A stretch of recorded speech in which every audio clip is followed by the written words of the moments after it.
How's things? Uh, yeah, starting to try and get back to streaming again. I say that every time when I take like a 6 month break between them. I don't know if you can hear me or not, but anyways, um, I was just kind of thinking. I was sitting listening to and Keith Woods talking about it was their last stream together. I forget what the name of it was, but Woods was kind of he was talking about something, and it's kind of been coming up in different conversations among nationalists recently. Like, is that it's not really kind of a it's kind of a stage. Like, it was blackpilling for a while. At one stage because it was like, oh, the whole country's gone to fuck kind of thing. But it's kind of the way he put it. I think it's better than the way I can put it. It's this like the nationalism now isn't tied to a state. Like, the state is rogue basically compared to what people want it to be. The nation. Justin Barrett would have made the distinction a lot. Like, the state is not the nation. But I was just kind of like thinking, what is the kind of future? And I'm going to be kind of a bit conspiratorial and stuff in this, and I'm going to make a lot of assumptions and all this kind of crap. This isn't like a particularly factual, fact check kind of stream that I'm going to be doing. I'm just kind of going to go through what I think is kind of happening and the future of things. Like, because it isn't so long ago whenever we were all the conspiracy theorists. Like, and now you have Alex Jones wins on Twitter, and it's like every day, there's fresh content. So it's kind of like we knew it was coming, and it's kind of it's like Christmas Day kind of thing, except it's like it's here, but it's not a great uh, thing really for a lot of people. But it's like the in crisis lays opportunity kind of situation. So I was just kind of like, I suppose I'll start off, and I'm kind of basing this. It was just kind of a thought I had listening to, as I said, that Keith Woods live stream, was that you have this kind of stateless nationalism.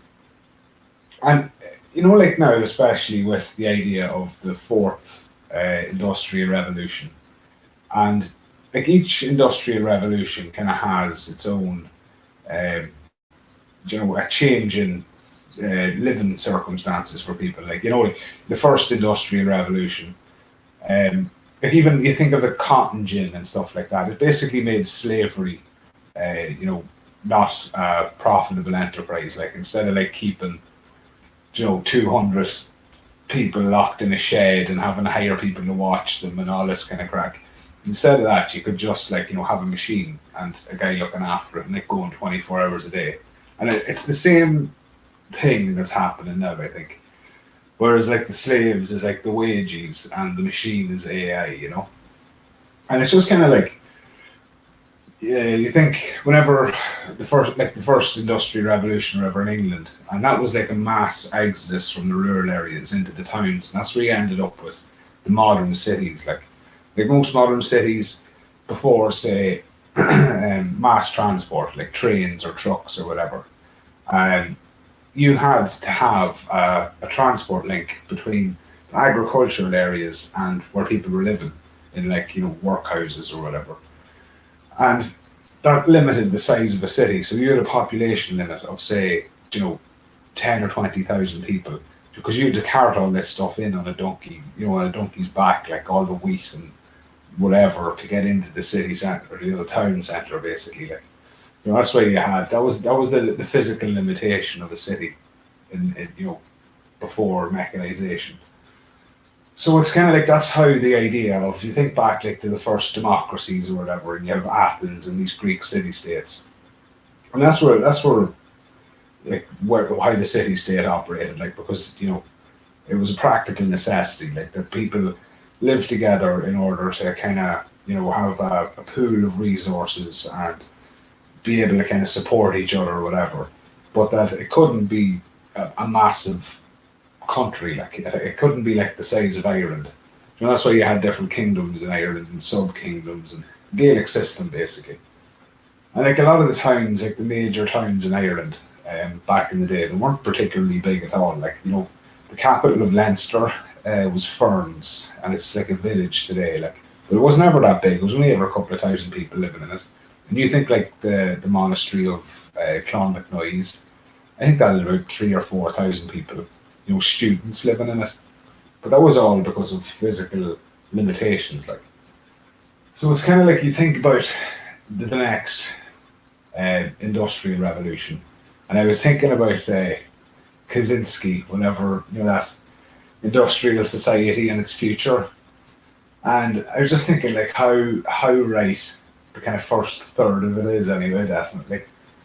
Um, like I remember reading it, and it kind of got up to a certain point in it where he starts saying like that you can't really know what will happen, like, you know, if you just decide to set up a breakaway civilization, basically, which is true to a point, like, but he has a kind of an American mindset about these things, like, and the American mindset is kind of that there's nothing really, you know, they've no real historical ties except for this, like, you know, Anglo tradition, and if they want to go back in time in America, it's like, all they have to go back to is like puritanical Massachusetts. You know, that's their origin, you know, of their civilization. Like, and you know, that was like the crowd that done like the Salem witch trials and all this kind of crack. So obviously Americans aren't looking back to that. But whenever you're an Irish nationalist, now is probably one of the best, maybe one of the last opportunities we have for to get, you know, a type of society that we want. And I was saying this like about breakaway civilizations or whatever, but it's kind of, how would you describe it? It's like, you know what I'm talking about, I think, like that you're going to be trying to take as much out of the system as possible while insulating yourself from it. You know, like, there's no point paying in at this stage, like, because you're, like, we're paying into the EU and getting not much. We're getting a minus amount back. We're paying into NGOs and we're getting nothing back. We're only getting grief off them. Just the chat's filling up. How's things, everybody? I hope you're having a good evening. I'm just kind of rambling here for tonight. I said I was going to get a bit conspiratorial, like, you know, about the live in a pod, eat bugs, like, but what's the next stage of this? And then, like, I've mentioned this numerous times. I'm a farmer anyway, and like, I've been trying to, for the last about 5 years, yeah, exactly nearly 5 years, I've been trying to get out of this grinder, like, of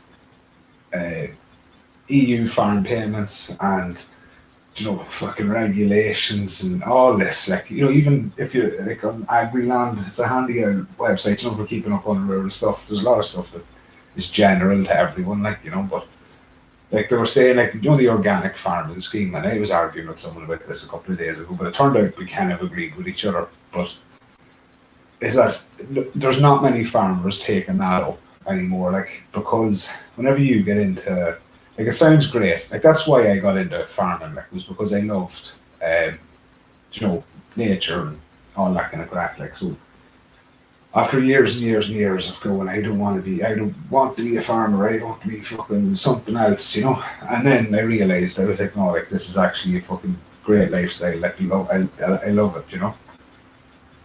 But I was like, oh, I want to do it all proper, like, I don't want to be pouring NPK for fertilizer around the place and, like, digging up, you know, wind bushes that just happen to grow somewhere, you know, all this kind of crack, and do it without machinery and all. So I was like, oh, well, the organic scheme, like the way they were telling me about it, you know, the people that run the thing that used to pay every year to be part of, I was like, oh, this sounds fantastic. So I signed up for it anyway. And it was just instantly like, it was like, right, well, here's a book, and you have to write everything you do in that book. And then here's the form. If you send your check here every year for a couple of €100, you get an extra 20 quid an acre or whatever. All this, like, absolute hames of a job, like, and like that organic scheme, like, this was pointed out to me by someone. The way the EU agricultural policy works is that about 1,000 farmers who own like 90% of the farmland in Germany get together and they decide what the agricultural policy is. And they'll set in stone, this has to be in it, this has to be in it, this has to be in it. And then we send over like the likes of whatever, Phil Hogan or whatever jackass. And they kind of tweak it as marketeers, like, to try and like get the little guy to buy into it. And what they've been doing over the last, 20 odd, well, the last 50 years really, but it's kind of accelerated in the last 20 years, is that, like, say, people would have heard of the REP scheme, and it was like, oh, well, if you, like, fence off the water courses, the drains on your farm, we'll pay you, a couple of bob extra a year and all this kind of crack. But what they've been doing is that, sorry, what happens is that every time one of these schemes comes in, that becomes the baseline for new farmers coming in.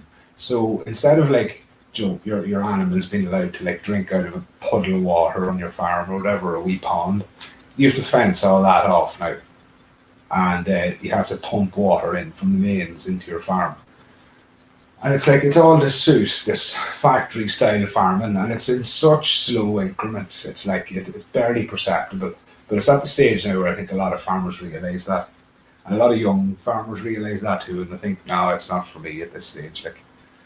I remember whenever I was growing up, I said this before as well, like, there would have been about, 50 young people in the area, and about 40 of their parents would have had cattle or horses or something, like, but nearly all of them are gone. Like, I think in my area now, there's 3 or 4 cattle farmers altogether, like, so it's definitely on the way out. Like, we were never a big dairy area anyway, but there's one of the neighbours does dairy, which is basically like a linchpin at this stage. Like, if you have a sick calf or something, like, without a dairy farmer, it makes it far easier. Like, but yeah, like the EU agricultural policy, like that ties in then with like this eat bugs idea. Like, they're trying to get us to cut back on the national herd, slaughter as many cattle as possible and stop breeding. Same as the humans, basically, like, but under the cattle rather than goy kind of thing. But I was just like, as I was saying, I kind of over the last 5 years, I've been trying to get away from payments and getting any of this kind of to give myself a bit of freedom to do what I want, and it's kind of working. It's working well enough at the minute. Like, I got a new breed of cow there, and it's going to be kind of like a box deal thing. I think, like, I sell the animal in bits basically, and then box them up and sell them out, because it's just try and get away from the Larry Murphy beef industry. I would hope in time that's going to happen more, because, like, with regards to like living a pod, eat bugs, that's like, it's fairly a given at this stage, like, So yeah, I think any way of getting out of the system in any way, shape, or form, like, I was trying to tie this in, like, with like, as I was saying, it's like the cultural revolution. It's like there's no real point at this stage just kind of saying, no, I don't want to do that. It's like you need to have a workable alternative, and this is kind of what I was thinking about listening to the Morgoth interview, was the city-state idea. The stateless nationalism that we have. And it's like, I started kind of thinking, like, what's that in like an Irish context or a Gaelic context, And I was thinking, like, what's the old homestead of the Gaelic, a Gaelic family? And you basically have your outer wall, and inside that you have a house, like basically a communal living area for the family. And then you have like little rooms built off, for bedrooms. And then inside that wall then as well, you have like your workshop or whatever kind of profession you're involved in. If you've cattle, more than likely in Ireland you have cattle. You had a little barn for, cows and calves. Maybe you had like a bit of a pigsty in there. And yeah, like, just general stuff that like your whole kind of food production was within the enclosure. along with your family. So like no matter what, you're basically like if you couldn't go outside, if there was something terrible happening outside, you could just gate up the front of it, just close and lock the gate. But you were still grand. Like the only reason you had to go outside was basically to graze cattle or to harvest whatever apples or corn or whatever you're growing. Like, but these days, even now with the likes of polytunnels and stuff like that, you don't even need that a lot of the time. Like, I know a fella and he's growing on about not even an eighth of an acre um, for himself. It's like a concrete yard where he just swept up dirt and planted stuff in it. That's essentially what it is. And he grows a massive amount of his own food. All he'd buy in is things like the odd bit of meat. He doesn't grow. He doesn't keep animals. He used to keep chickens, but he kind of just got fed up looking after them. So he buys in the odd bit of meat, very little as well, by the way. But and flour, big bags of flour, and like he make whatever curries and pizzas and all. He's growing the tomatoes and he's growing apples. He make beer out of it. All your raspberries, gooseberries, leeks, and he doesn't grow spuds either, but he wouldn't really eat spuds, really his kind of thing. But they're handy to grow as well. But I was just kind of like, what size? Like I was talking about this about the minimum amount of area you need to survive, like a family of four, to get enough calories to live in. And it's like, well, meat is the densest. Source of protein, especially during the winter in this country. So like you have your chickens, but a lot of that, like that 5 acres, if you like kind of hone it down, like this is why I got a small breed of cow. It's only it's 1/3 the size of a regular cow, and like an average cow, a large regular cow will give you about 40% of its body weight in meat. But obviously that means that 60% is unusable. There's actually a fella, I think he's in the chat, he was telling me that you can eat cow lung, that it's like a delicacy in Indonesia or something. I've never heard anyone eating cow lung in my life. But anyways, kind of beside the point. But the kind of general cuts that people would use, like, the sirloins and all that kind of stuff, they would, that's 40% of the animal. But with these smaller breeds, you can get that up to 60, and some people can even get it up to 70%. So like you're not losing, if you're farming like an acre and you're keeping one animal on it, you're basically like you've twice the amount of land you need, like, because half of that is turning into bones and offal and all this kind of crap. So it's kind of like I've been trying to work out what's the minimum amount of land that you need, and at this stage I think I'm kind of getting it fairly close to as you possibly can. Like I have a polytunnel going up at the minute, and it's just kind of a homemade job, like, but it's it's hard work putting it up on your own, because the only other guy that would help me out, his phone's not working, of course, like, so I've been kind of struggling hiling up stuff, and it's just wrecked today after doing it, like, but should be finished tomorrow, hopefully. But like he grows in a small area, probably about it'll be like 25 meters squared of polytunnel space he has, and it's not like a high quality polytunnel. Like this is like bits out of plastic and some lumps of timber and stuff that he just kind of threw up together. But the amount that he can produce in that is unbelievable. Like tomatoes and chilies would be the two main things he would grow, and like whenever you use tomatoes, you could be getting tomatoes like 6 months of the year, and like the amount of stuff you can do with them is unbelievable. And if you have like a wee milk cow, and a calf with it, like the breed I have barely ate at all. Like to be very, very, very, very handy to keep. Sorry, burping here. But yeah, I was like, right. Anyways, I was getting into like the cultural aspect of this, like and it's like, as opposed to, I know I'm kind of like being a bit nebulous here, like, but I'm kind of talking about the Industrial Revolution here. That's the kind of crux I'm trying to make. That we came out of them kind of situations where people were spending generation after generation after generation honing down their homestead to make sure everything was kind of like well sorted out, that everything was optimized, that people like even kids would have known different diseases in animals and stuff, and diseases in plants and what to do. And we lost that completely because we were, people were uprooted and moved to the towns, especially during the famine in this country. So it's like whenever now we have an opportunity to kind of take back the, you know, that type of lifestyle, whether it's that exact, whatever, agrarianism, or is it something different, But that's our opportunity in all of this, I think. And that kind of suits the, as I was saying, like the city state kind of thing, like, the family unit. And it's like, you look at places where kind of Celtic culture kind of took over, or was held sway for a long time. Like, and I include Austria in this because they're kind of very similar. Like you have like the what is it? The big Swiss house, like up in the Alps. It's got, it's a big 3-story wooden log cabin, and it's got like 10 acres around it all. Like that's all, like, and just mountain, but no fences or nothing.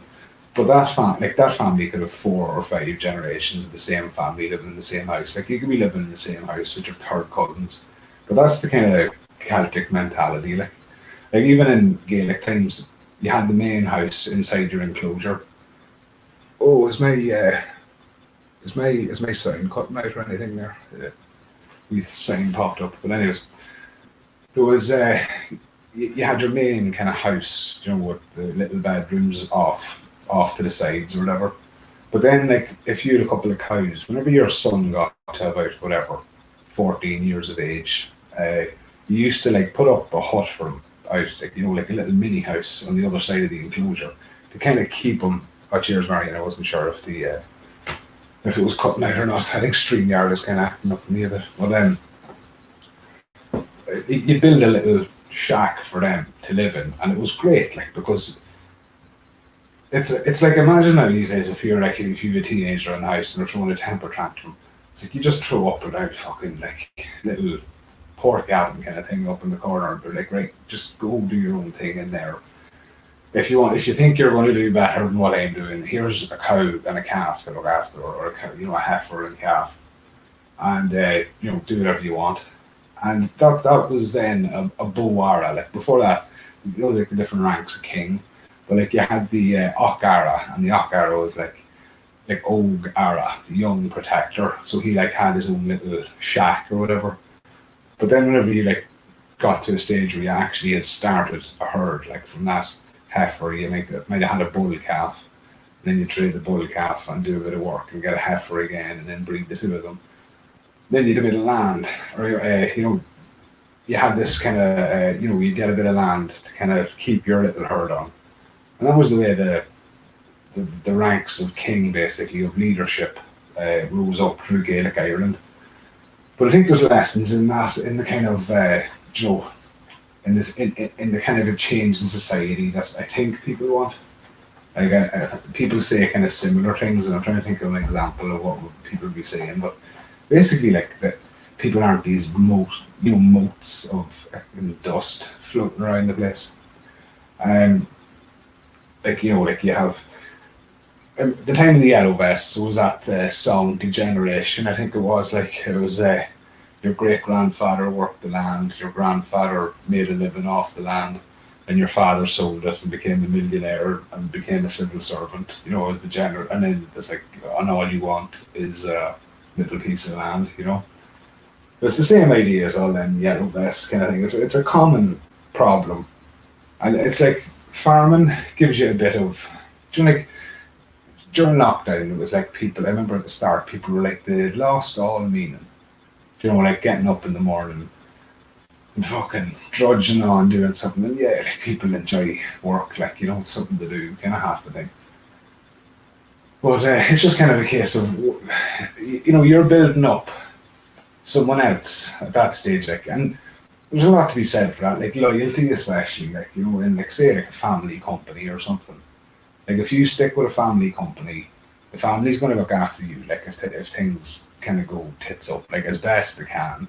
If everything goes tits up, it's kind of like, well, what can you do? Like, but you know what I mean. But like whenever you're with your own family, you kind of want to build it up to a good state where you have like, good community between the family and in between other families in the area and all this kind of crack. But that's the whole general principle of the Gaelic lifestyle. And it's like, that's I think, the ultimate kind of goal, because, as I said, like the state isn't for us at this stage. It's like, it's not a black pill kind of thing, but it's like a another challenge. Like this is the big challenge, really. You hear a lot of like, oh, this is the next, craze basically, vaccine passports or whatever. And it's like, we knew this was coming. I've heard people saying like this for years and years, and I know those people that's only after kind of coming on to this kind of way of thinking or figuring this stuff out. But we all knew where it was going, and it was like, yeah, we're gonna build up as much as we can. We're gonna try and take, get people into the Dáil to try and convince more and more people. Like, but at the end of the day, you see what's happening in like France or, like things. They're a bit further on than us now. Like we probably have a generation to kind of get, set up properly before things kind of really head downhill. I know it seems that they're heading downhill at the moment, but we're only kind of like, starting this slide really, because even if you listen to like what the financial bodies are saying, like the IMF have already said like that they want, that they need basically a generation and a half, they reckon, that they can completely warp the financial system.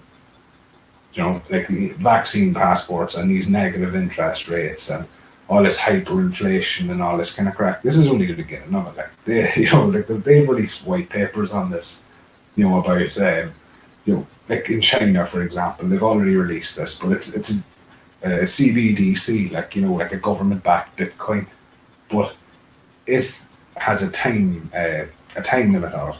So if you get paid this month, whatever, in 6 months that money will just disappear if you don't spend it. So you can't save to buy a house, like, or you can't save to, do anything basically. It's like this ultra consumerist mindset, It's like that Black Mirror's episode where the guy's like cycling on a bike to build up credits to watch Netflix, But that's the way it's going, like, and I think it's like that's the state, has completely folded to all of this crack, like, and I suppose I'm lucky in a way because I'm rural. I have a wee bit of land that I can use. I was never kind of a big spender whenever I was younger. Like, I was a bit of a communist. I did it, like, in my mindset, like, half money kind of thing. I remember one guy, neighbour of mine, he offered me like really fucking good money to like drive a tractor, help him with baling or whatever. But he was like kind of, I would do it like if someone was like, oh, I'm stuck or whatever. I'd be like, yeah, fuck it, why not? But he was kind of doing it like, oh, I'll pay you big money kind of thing. It's like, I'm helping you kind of thing. And I was like, fuck it. I was like, just pay someone else fucking less, And he was just like, it was one of the last times I actually fucking had a proper conversation with him. But he was just like, if you won't work for money, you'll fucking do nothing. Like, I get it proud of that, like, really. Was I was never too enamored with cash. It's like you do get fits of it, like, where cash, yeah, definitely, like, but you want to live a life too, like, and I like, sounds corny, but I like helping neighbours rather than making money off neighbours or having it monetized kind of thing, But that's just me. At times it's great, yeah, if the neighbour throws you some cash, that's deadly, like. But anyways, I kind of like got a bit sidetracked here at the minute. But yeah, it's kind of like the self-reliance aspect of things, like. How do we get to that? Like, like whenever I started farming, as I was saying, like I was mad into the organics, and like I was kind of inspired by. He was a Japanese guy. His name was Masanobu Fukuoka, and he was like a researcher in Japan during World War II. Like, like a whatever, a biological researcher, for the war effort or whatever. Whenever the war was over, he went back to his traditional family farm, paddy fields and like a couple of groves of oranges and stuff like that. And he was like, after studying, fertilizers and artificial this and modern farming practices all during the war. And he got back like, and his father was there busting his ass day in day out, like doing this fucking like spreading out the straw in the paddy field, throwing down the seeds, letting in the water, irrigating it, all this kind of crack like. And he was like, there has to be an easier way to do this. Like, and he went down to like zero effort farming. It's called the One Straw Revolution. It's a great book. Like, it's well worth reading. He done it all and sowing seeds in the desert. But his philosophical outlook is the One Straw Revolution. It's a fantastic book. Like, that's the kind of way I was thinking, and it's the kind of way I was thinking beforehand. It's still kind of the way I'm thinking now. But obviously, he was geared towards his environmental situation. Like, Japan's a lot different than Ireland for growing stuff. So it's kind of getting to this. It's like trying to figure out what's a good kind of a setup that's like nearly, you could replicate it anywhere in Ireland. That maybe you might have to change it. That maybe like in Cork you could grow something like that, better than what you get in Donegal. But then in Donegal, that you can grow, say, like black currants grow really well here, but you'd get better, apples or whatever down in Cork.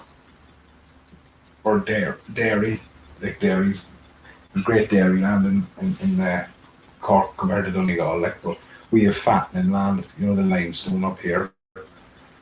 It's like the cattle pile on weight, whatever they're eating it. So it's kind of like balancing it out, but that there's a kind of a template, if you get me, for a kind of a way to be as productive as possible. And I've kind of been working it out in my head now this last couple of years, and I think I'm kind of half getting there. So that's a good thing, I think. There's probably like, I know there's people in North Leitrim, and they moved into like the mountains, and they're growing a ridiculous amount of their food. So it's a good thing, But at the minute now, you see like the average age of farmers in Ireland, they're about retirement age at this stage, and their kids aren't taking on the jobs. Like, I remember driving down from Sligo down to like Longford one day, and the amount of old disused farms up for sale is crazy. Like, or farmhouse with 20 acres, farmhouse with 32 acres. Every couple of miles down the road, like, I couldn't believe it. Up in Donegal, you see like barely anybody sells land. It's like the least amount of land is sold in Donegal every year, because there's like an old, like I've gone on about it before, but the orange and green tradition is alive up here. Like, you've colour coding, where you kind of want to know where your land is going before you sell it. Like, you don't just put it up for auction and see what happens. Very, very few people will do that. Like, normally it's by private auction. Like, you'd be like, oh, well, you're one of my guys, kind of nearly, so yeah, I'll sell it to you, like, and we get the paperwork done, and we'll let people know, kind of thing. Or inheritance as well.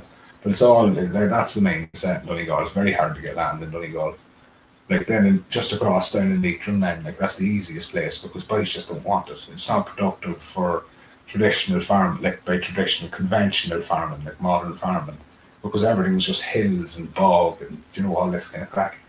But it's perfect for a homestead. But you could pick up really good deals, like, like there's fellas that have bought 3 acres of bog land, and all they do is they plough it, drain it, they lime it, they stick up like if there was an old stone cottage on it, they'd fix it up like while living in a caravan kind of thing. And they've turned it into like absolute paradises up in the mountains, like, and there's loads of them, tons of them. So it's like the Kilty Clogher area. Out around there, like if you drive around Kilty Clogher, that's where they were trying to get all like the Dubliners to plant.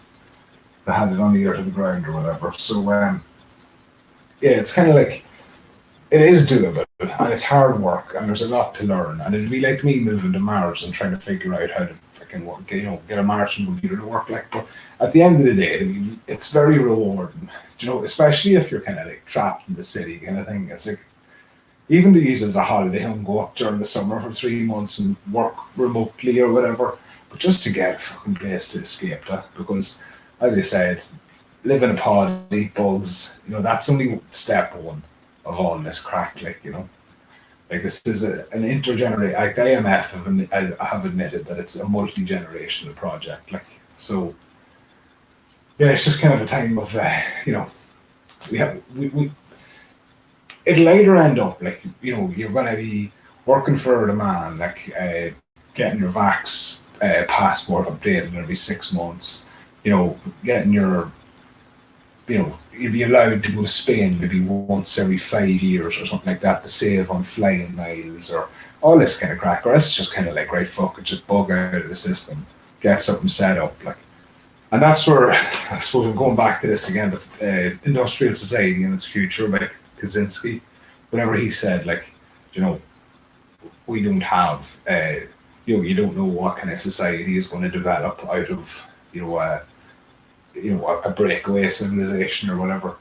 But we kind of do, in a way, because the natural mindset of the Irish person is broadly similar around the country. I think we're more divided with the woke crowd than we are with basically anyone on the nationalist side or even kind of on the moderate conservative side.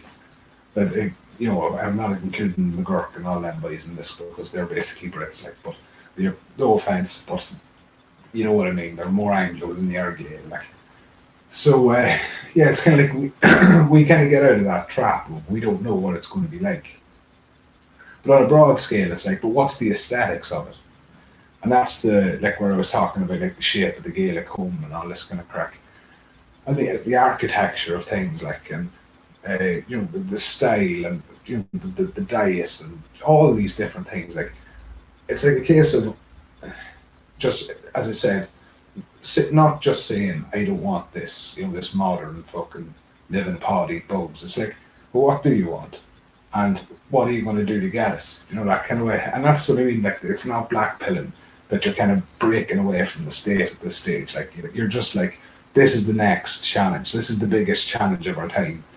It's we can work on politics, we can work on social fucking bullshit, but it's like Paul Pierce in the Murder Machine, talking about the old style education of fosterage and tutorage and all this, the Socratic method and all these different things, and it's now is the time when we can actually do these things, and it's we know that we're not alone, basically, at this stage. There's for any reason at all, nearly at this stage, there's a crowd that are oh yeah, I understand exactly where you're coming from, no matter what it is. Homeschooling a couple of years ago was oh, you're weird, even if parents were oh, I want to homeschool them, people were oh, that's weird, but now it's kind of yeah, fuck it, why not, Not saying it's like that everywhere, but it's definitely getting more like that.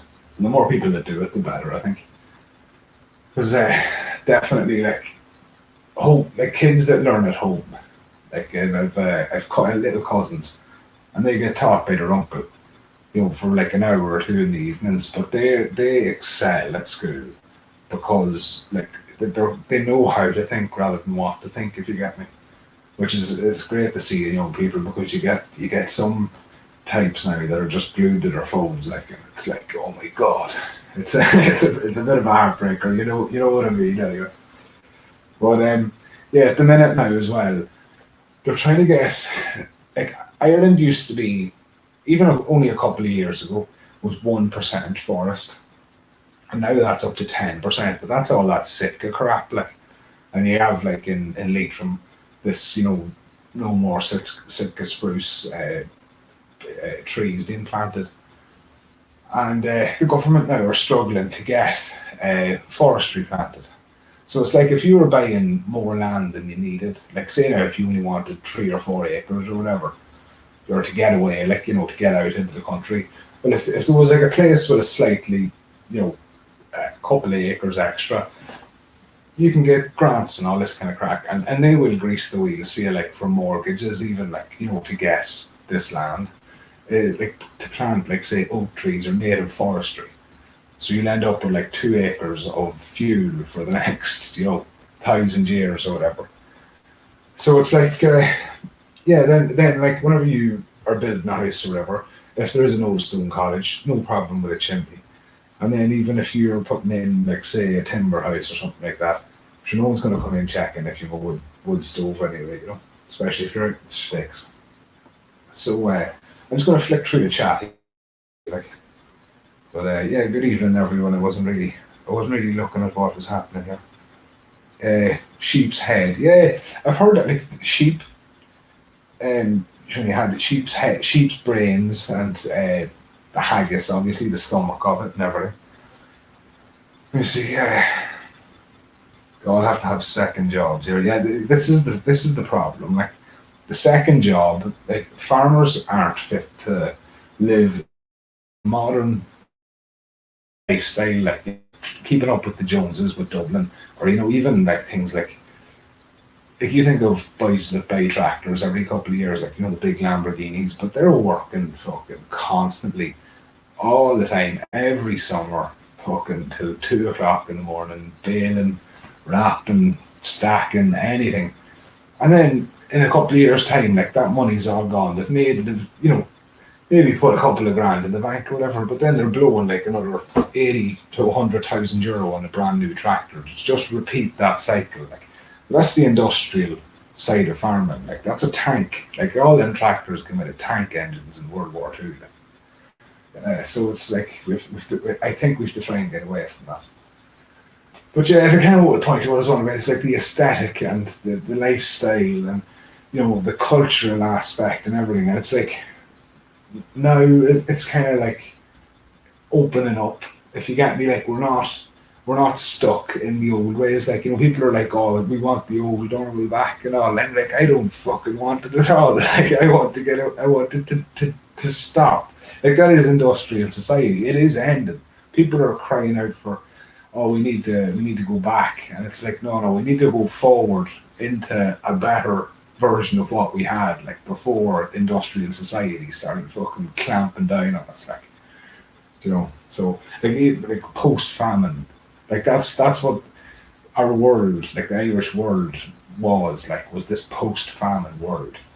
Dublin City was suddenly becoming this massive fucking metropolis of really, like, poor underclass Irish, and then the English aristocracy kind of running all the fucking houses, like hiring up, what you call, I was going to call them slave girls, fair girls, and all this kind of crap, So it's it's a pretty mad one. Like, it seems to be that they don't want people living in the countryside either, like, and that's the beauty of getting out of the system.